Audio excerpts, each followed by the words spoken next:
Hello and welcome back to Rock Review. Today we're going to address a very controversial subject. There were a large number of double albums which were released in the 70s and 80s, which have gone on to be revered as classics. However, there's a school of thought that says, hang on a minute, should these albums actually have been single albums? Would they be much better had the band decided to wield the scissors and cut them back so that they fitted roughly 36 to 40 minutes of sound? If you look at the greatest albums of all time, we're talking about things like Dark Side of the Moon and Led Zeppelin 4, we're seeing albums that have a running length of around 36 minutes.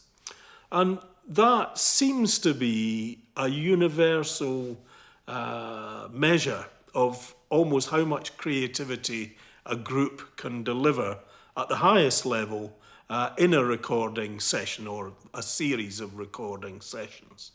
So we're going to look at some of those albums which at the time, many were monster hits. But in retrospect, after the passage of time, we can have a little look and say, really, was there enough material to justify a double album? Would they have been better to either never have released some of this material or to wait for the next album? The first album is Led Zeppelin's Physical Graffiti. This album was enormously well received when it was released back in 1974. It went to number one in America, it went to number one in the UK, and I think probably number one on just about everywhere else on the planet. It does, of course, have the all-time classic Kashmir, which is up there with Led Zeppelin. But it's a strange genesis for this album because there are a lot of songs that were worked on for earlier sessions, either for Houses of the Holy or indeed Led Zeppelin 4, and were rejected at the time or were felt they were not quite ready for the album. There's also this strange thing like In My Time of Dying, a Bob Dylan song. Was that really necessary? Is that one that people who love Led Zeppelin seek out and go and listen to? Again, the album begins to slow down somewhat on side 4 when we have this miscellany of various tracks like Boogie with Stu and so forth. From my opinion, had the scissors been wielded, had they started with great tracks like The Rover, Kashmir, and In the Light, I think it could have been an all-time classic album as a single album. Not to say it hasn't become a classic album, it has. But from my opinion, for what it's worth, and I think there are quite a few people out there who share this opinion, it would have been far better cut back to one album. The next album we're going to talk about is The Lamb Lies Down on Broadway. This was the last recording by Peter Gabriel with Genesis. It's a revered album in many respects. It's one of these records that's considered to be almost beyond criticism. But for me, I would have loved to have heard this record as a single album. I mean, Silent Sorrow and Empty Boats, or whatever it's called, I don't think it's a track that people search out Genesis fans to hear. And the material just falls short of being able to hold your attention for 4 sides of a record. I don't think there are many, and I am a serious Genesis fan, I don't think there are many of us out there who go and find this album again in order to listen to all 4 sides sequentially. I think it was a bridge too far in many respects. Some tremendous tracks on there, In the Cage and Carpet Crawlers, are wonderful compositions, brilliantly realised. However, there are not quite enough of them to justify the epic length of this record, in my opinion. The next record is, of course, Works, the Emerson, Lake and Palmer album, which was very well received at the time and became a huge hit. It does, of course, have fanfare for the common man and Pirates. Those two tracks alone would have made this a great single album, but as you know, we have a piano concerto. I don't know how many of us go and listen to that these days. It was too much of an indulgence, and the material was just too thin. It couldn't stretch to cover 4 sides of vinyl. And we do have indulgence where Carol Palmer becomes a composer as well as a percussionist. And it's just too much. The album is not one that people return to. And it's a great shame, because I think had it been a more closely edited version of Fanfare, and had we seen that running into Pirates, I think you would have a side of vinyl which was almost as good as Tarkus or anything they did. But because it was so sprawling and so laid out, it begins to lose its impetus, and we do end up with the weaker material dragging everything down. The next album is one which at the time, in order to afford records, I used to deliver newspapers. So you can imagine how disappointed I was when I got a copy of Tales from Topographic Oceans. This is an album with bursting with ideas, but it's a double album.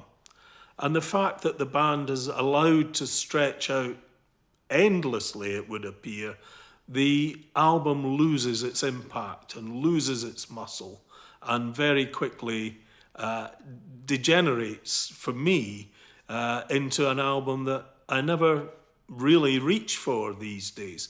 Coming hard on the heels of Close to the Edge, I think we all expected something very special.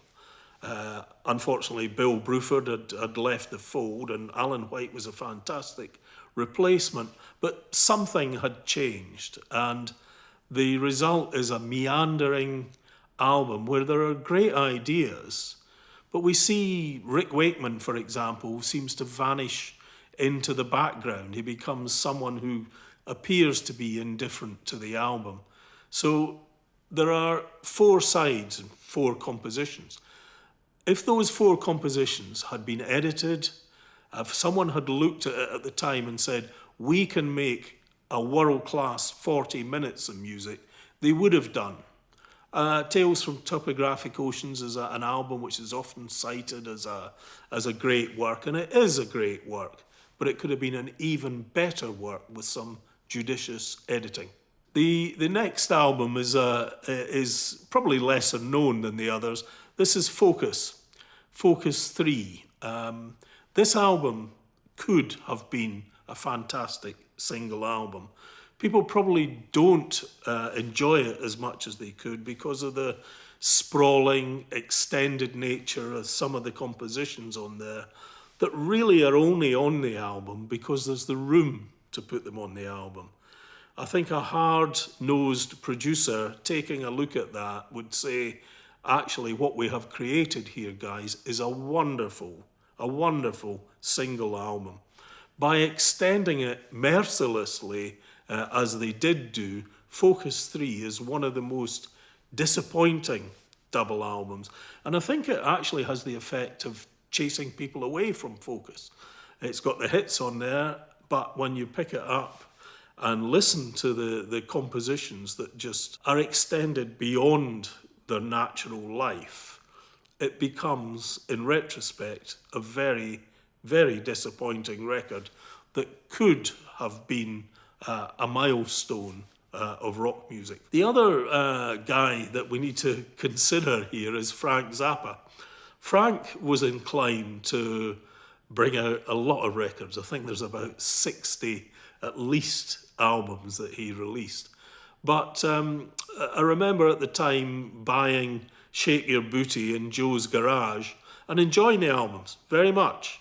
But when we had Joe's Garage Acts 1, 2 and 3, again, ideas that were pretty thin were stretched over 3 sides of vinyl. At the time, I remember thinking Watermelon and Easter Hay was one of his best ever performances, and I think his son rates it as his best ever guitar solo. So once again, there were this tremendous material that would have made a sublime record. But by putting it in the company of lesser material and extending the thing over 4 sides of value, it loses its appeal and it loses its charm. So I think there are 2 entries from Frank. Shake Your Booty could have been an all-time classic. Joe's Garage could have been an all-time classic. But I think both fail the test because there's too much extraneous material. Think of those as single albums, you know, the best of those 2 put together. It's a record you would reach for time and time again. I don't reach for Joe's Garage, Acts 1, 2 and 3 time and time again. Probably for that reason. There's too much filler. There's too much material that otherwise wouldn't make it to vinyl. As I always say, I think Dark Side of the Moon is a yardstick for progressive music. It's brilliantly realised and it's relatively short. It's 36 minutes running length, and that's really all that you need in a side of vinyl. You know, you're on 2 sides of vinyl. That's really all you need in 2 sides of vinyl. You're hearing the best of what the artist has to offer at that time. The problem with double albums is you sometimes hear not always the best that the artist has to offer. You get the second and sometimes third-rate tracks because there's the room to put them on vinyl. And I think that's a great shame. So Pink Floyd have achieved the world masterpiece, which is Dark Side of the Moon. They also gave us Uma Guma, which is not the best album you could ever reach for. Again, this suffers from the fact that there could have been quite an interesting live album there, but we end up with 4 sprawling sides of vinyl where each member feels it's time that they showed us just how clever they are. And that doesn't always work, and it certainly doesn't work on Uma Guma. The ideas just aren't there to justify 4 sides of volume. It's one of these albums that people tend to have in their collection, but I wonder just how often a Pink Floyd fan actually says, I'm not going to listen to Meddle, or I'm not going to listen to Atom Heart Mother, I'm going to put on Uma Guma. I don't think that happens too often. The reason is there's some great live performance and some interesting studio performances, I would say, but that's about it as far as we go. So this is another album that could have been an interesting single album, but frankly is a disaster as a double album. The next one is an album which I really enjoy, Mike Oldfield's Incantations, which I think is a classic example of an idea that's stretched too thinly. Again, I don't think there are many Mike Oldfield fans out there who are reaching for Incantations and listening to all 4 sides in a single sitting. I certainly don't. I love the melodies, I love the creation of this album, but 4 sides was just far too much. It should have been a great single album. The next album is a very controversial choice because this was the Beatles' famous White Album, released in November 1968. This was the first recording after Sgt. Pepper, which for many people was a landmark in their recording career. This, to me, epitomizes the problem of double albums. There is a genius single album here that would be sublime to listen to, and I think would be an all-time universal favourite. However, what the band decided, there was a lot of material, let's make it a double album. It's always the danger, because the tracks that creep into a double album, many would never have made the cut had there been the discipline there and the producer saying, no, we've got 36 minutes or 40 minutes of vinyl to fill, and we're not going to record anymore. We're going to focus on the 40 minutes. So you get these rambling sessions where crazy things begin to make it onto an album. I'm sure there are very few, even of the most die-hard Beatles fans, who go out and say, I think I'll just put on tonight Revolution number 9 and enjoy that.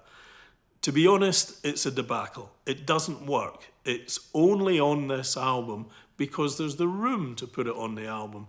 And for me, that detracts from the amazing quality of the tracks that have gone before. This is an album that would really have benefited from a strong producer who would have had the wisdom to decide which of these tracks are going to make a world-beating album. Not just a great album, but a world-beating album. And sometimes the discipline of actually editing back what you've done, cutting out some of the nonsense, and being prepared to say, that's not going on this record, will produce a great album, a truly great album. So that's it for this little roundup. Thank you very much for joining us. If you've enjoyed the debate, please keep coming back to the channel. Please subscribe. The whole point of this is to bring together people like us who are passionate about classic rock music and make it a collective. So please remember, subscribe for the channel, comment on the channel, and please join us next time.